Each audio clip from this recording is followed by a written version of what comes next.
Iran ने अब तक का सबसे बड़ा हमला किया है अमेरिका के बेस पर, खास तौर पर जॉर्डन में। और ईरान की जो डांसिंग मिसाइल कहते हैं, जिसे जिगजैग मिसाइल्स भी कहा जा रहा है, उस डांसिंग मिसाइल ने ऐसी तबाही मचाई है जॉर्डन में, जिसके अब जो तस्वीरें सामने आ रही हैं और जो ईरान दावे कर रहा है उसके मुताबिक, देखिए ईरान ने बहुत बड़ा दावा किया है। ईरान ने यह कहा है कि जॉर्डन में दर्जनों अमेरिकी सोल्जर्स मार दिए गए हैं। ये बहुत बड़ा दावा है कि कई अमेरिकी सोल्जर्स जो हैं, सैनिक जो हैं, वो मार दिए गए हैं। इसके अलावा अमेरिका के C-17 ट्रांसपोर्ट प्लेन्स गिर चुके हैं, P-8 एयरक्राफ्ट जो है वो जल चुका है, और सबसे बड़ी बात, ब्लैक हॉक हेलीकॉप्टर्स की एक पूरी यूनिट जो है वो इस बेस पर तबाह हो गई है। देखिए ये बहुत बड़ी क्लेम है जो ईरान कर रहा है, जो दावे है ईरान कर रहा है। ईरान की तरफ से पहले भी जो दावे हुए, देखिए वो धीरे धीरे सच साबित हो रहे हैं। हमने आपको बताया था कि जॉर्डन में जो हमले हुए हैं उसमें कई प्लेन तबाह हुए हैं। अब वो बात धीरे धीरे सामने आ रही है। 4 अमेरिकी सोल्जर्स की मौत की खबर जो है वो सामने आ चुकी है। लेकिन इसके बाद अब ईरान की तरफ से जो दावा है, ईरान का कहना है कई दर्जन अमेरिकी सैनिक जो है वो मारे जा चुके हैं। लेकिन अब देखिए इसमें बड़ा सवाल ये है कि आखिर ये हमले जॉर्डन पर कैसे हुए और कैसे ईरान के मिसाइल्स ने जॉर्डन के बेसिस पर जो है वो इतना सटीक निशाना साधा कि वहां हाहाकार की स्थिति है। देखिए मुवफ़्फ़क़ अल सॉल्टी बेस जो है पूरी तरह से तबाह है, बताया जा रहा है यहां पर जबरदस्त हमले हुए। Prince Hassan airbase, King Faisal airbase, ये जॉर्डन के वो बेसेस हैं जहां बड़ी संख्या में अमेरिकन जो थे सोल्जर्स मौजूद थे। अब देखिए हुआ क्या, ये कैसे जॉर्डन में इतना बड़ा नुकसान जो हुआ है अमेरिका को, जिसके दावे हो रहे हैं, ये कैसे हुआ, और ईरान की डांसिंग मिसाइल का क्या रोल है इसमें। अमेरिका के तमाम अखबार, मीडिया आप उठा के देख लीजिए, वो इन खबरों से भरे पड़े हैं कि ईरान की डांसिंग मिसाइल, जिगजैग मिसाइल जो अपना रास्ता बदल लेती है। देखिए ईरान की तरफ से मिसाइल दागी गई जॉर्डन के इस तमाम बेसिस पर। हुआ ये कि अमेरिका के पेट्रियट सिस्टम ने, थाट सिस्टम ने इन्हें रोकने की कोशिश की, लेकिन जो खबरें आ रही हैं उसके मुताबिक ईरान की ये मिसाइल्स जो हैं ये जिगजैग रूट अपना रही हैं, यानी कि अपना रास्ता बदल दे रही हैं। इसीलिए इसे डांसिंग मिसाइल भी कहा जा रहा है। और अमेरिका का ये कहना है, अमेरिकी मीडिया का कहना है, साहब मैं खुद नहीं बता रहा अपनी बात, अमेरिकी मीडिया जो दावे कर रहा है, आप उठा के देख लीजिए जितने अखबार हैं अमेरिका के, कि ये जिगजैग मिसाइल और ईरान की डांसिंग मिसाइल को रोकने में पेट्रियट और थार्ड पूरी तरह से नाकाम हुआ। और इन मिसाइल्स की स्पीड इतनी ज़्यादा थी कि इसे रोकना असंभव था। नतीजा ये हुआ कि बहुत बड़ा नुकसान हुआ है और अब अमेरिका ने इसे स्वीकार करना भी शुरू कर दिया है। और कितनी कैजुअलिटी हुई है ये अभी आने वाले वक्त में पता चलेगा। और ये भी कहा जा रहा है कि बदला लेने के लिए अमेरिका आज की रात बहुत बड़ा हमला कर सकता है, इस तरह की सूत्रों के हवाले से खबर है। अब देखिए एग्जैक्टली हुआ क्या, हुआ ये कि अमेरिका के जो फॉरवर्ड बेसिस में से शामिल हैं कुवैत और बहरीन, ये दोनों जगह से अमेरिका के फाइटर जेट्स टेक ऑफ कर रहे थे ईरान पर हमला करने के लिए, जो अभी दूसरे दौर के हमले शुरू हुए इस पर। लेकिन नतीजा क्या हुआ, ईरान की तरफ से अली अल सलेम बेस जो है कुवैत में, वहां पर पेट्रियट सिस्टम तबाह कर दिया गया, $1.5 बिलियन का नुकसान हो गया। एयर सर्विलांस जो राडार था वो तबाह कर दिए गए। ऐसे ही हाल जो है बहरीन में था, शेख ईसा एयरबेस में पेट्रियट सिस्टम तबाह हो गया, वो भी $1.5 बिलियन का था। सवाल ये था कि अब ये हमले जो है, जब ये फॉरवर्ड बेसिस पर नहीं रोके जा रहे थे, तो यहां मौजूद जितने F-35 जेट्स थे, F-18 जेट्स यहां पे खड़े हुए थे बहरीन में और कुवैत में, इन सब पर खतरा मंडरा रहा था। इनसे बचने के लिए C-17, P-8 और ये जितने F-35 F-18 जेट्स थे, इनको हटा के जॉर्डन ले जाया गया।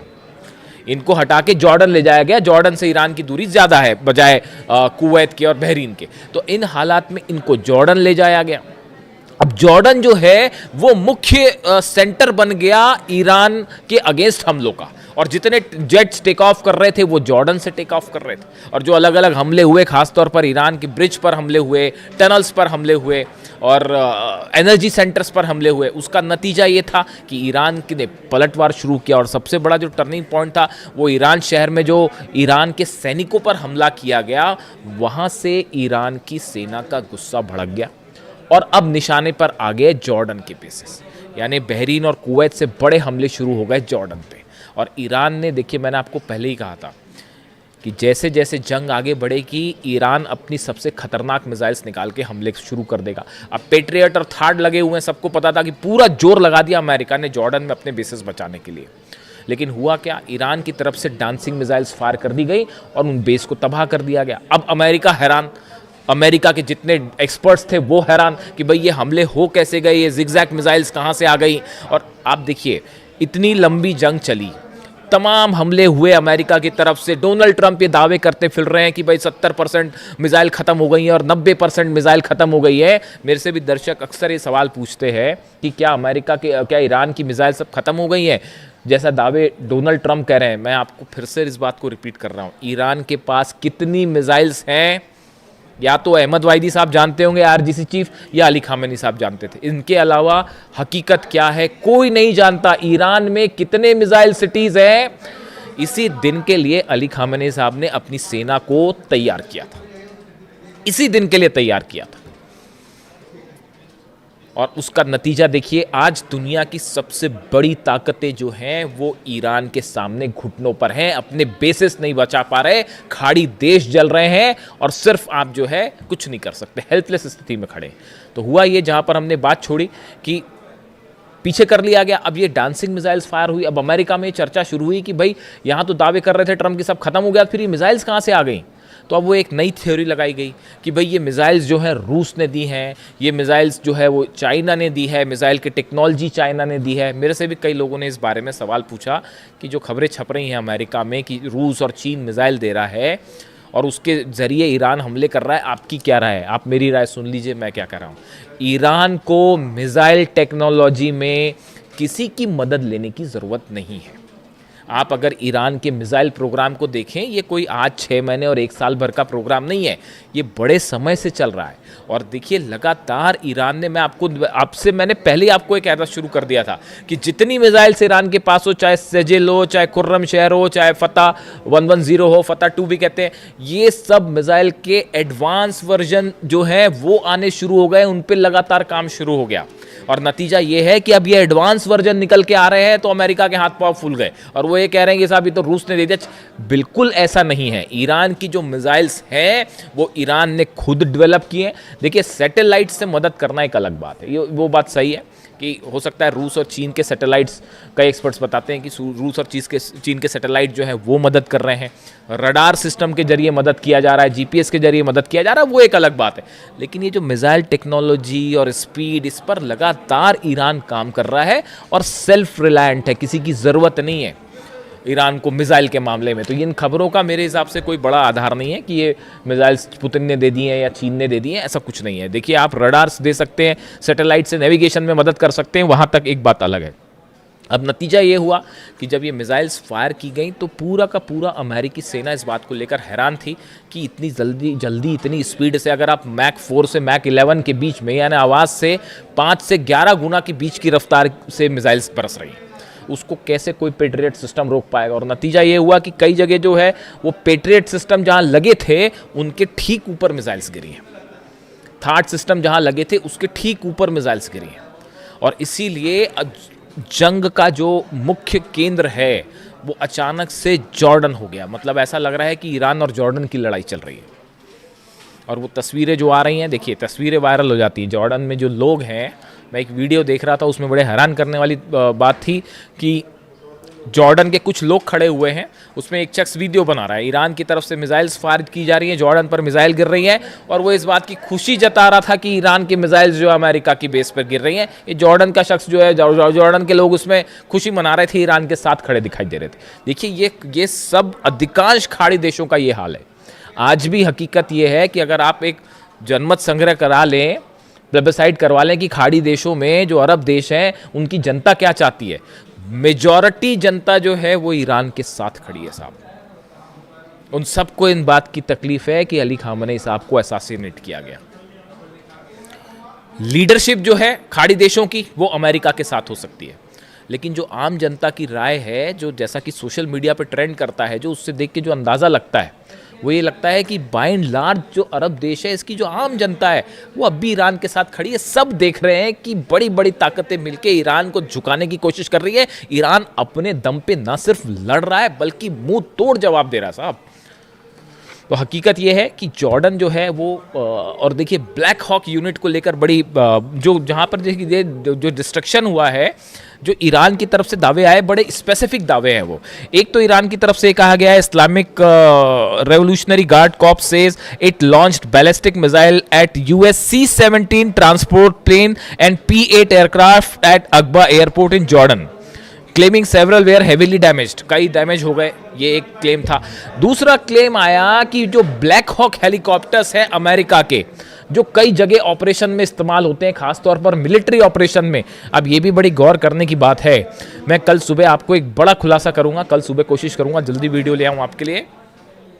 सुबह ये खबरें आ रही हैं कि जो ब्लैक हॉक हेलीकॉप्टर्स हैं, देखिए इनका इस्तेमाल ग्राउंड ऑपरेशन के लिए बहुत ज़्यादा किया जाता है। ग्राउंड ऑपरेशन के पहले या ग्राउंड ऑपरेशन के दौरान, सोल्जर्स को नीचे उतारने पर, ग्राउंड ऑपरेशन के पहले स्ट्राइक्स करने पे, इसमें बहुत ज़्यादा इस्तेमाल होता है ब्लैक हॉक हेलीकॉप्टर्स का।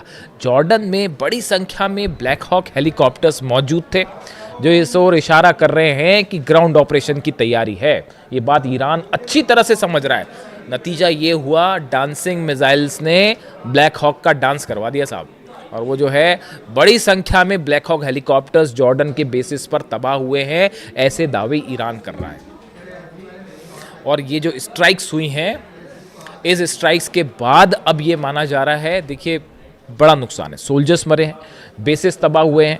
पिछली बार जो जंग हुई थी, जो इस सीज फायर के पहले की जो जंग थी, उसके जो आंकड़े आए, 428 अमेरिका की अलग अलग संपत्तियां थी, प्रॉपर्टीज थी, जिसमें सब शामिल थे अलग अलग, उन सबको जला दिया गया ईरान की तरफ से। यानी आप दूसरे सरल शब्दों में कहें, अमेरिका के 428 ठिकाने ऐसे हैं, जैसे एयरपोर्ट हो गया, मिलिट्री बेस हो गया, एम्यूनिशन रखने की जगह हो गई, सोल्जर्स जहां पर रुकते हैं, बैरक्स हो गई, ऐसे करीब 428 ठिकाने अमेरिका के ईरान ने जला दिए थे। ये जो सीज फायर का खेल डोनाल्ड ट्रंप खेलते हैं, ये क्यों खेलते हैं आप बताइए? अगर जंग जीत रहे होते अब तक कब्जा कर लिया होता साहब, अंदर घुस के, जैसे इराक में किया, जैसे अफगानिस्तान में किया, बाद में फिर बाहर निकलना पड़ गया, वो एक अलग बात है। लेकिन अगर जीत रहे होते तो कहीं ये कतई बात नहीं करते डोनाल्ड ट्रंप, अमेरिका कतई बात नहीं करता। ये जो बार बार हो रहा है कि हाँ अब ईरान तैयार हो गया, अब बातचीत हो रही है, हकीकत ये है कि जब बुरी तरह से पिटते हैं तब इस तरह की बात करते हैं कि साहब सीज फायर कर लो। बड़े सारे एक्सपर्ट्स की ये राय है कि अमेरिका तब सीज फायर की बात करता है या टॉक्स की बात तब करता है जब ऐसा लगता है कि हारने लगा, और एक बार फिर वही स्थिति बनने लग गई है। जितना नुकसान हुआ है, देखिए ये बात साफ है, आप एयर स्ट्राइक्स करके ईरान को नहीं दबा सकते, नहीं हरा सकते, हराने का कोई सवाल ही नहीं है। अब हॉर्मूज में 2 जहाज देखा आपने किस तरह से ठोक दिए फिर से, तो हॉर्मूज पूरी तरह से ईरान के कंट्रोल में है। और अब खाड़ी देशों में बड़े missiles, dancing missiles, zigzag missiles, जिनका इस्तेमाल हो रहा है, इसकी कोई काट किसी के पास नहीं है। और अमेरिका के plane, Black Hawk helicopters, C-17 transport plane, सब के सब आग के हवाले हैं। आज की रात भयानक हमले होने वाले, इसमें कोई शक नहीं है। ईरान भी तैयार है और देखते हैं अमेरिका की तरफ से क्या स्ट्राइक होती है। जो भी अपडेट होगा पहुंचाऊंगा आप तक। Thank you so much.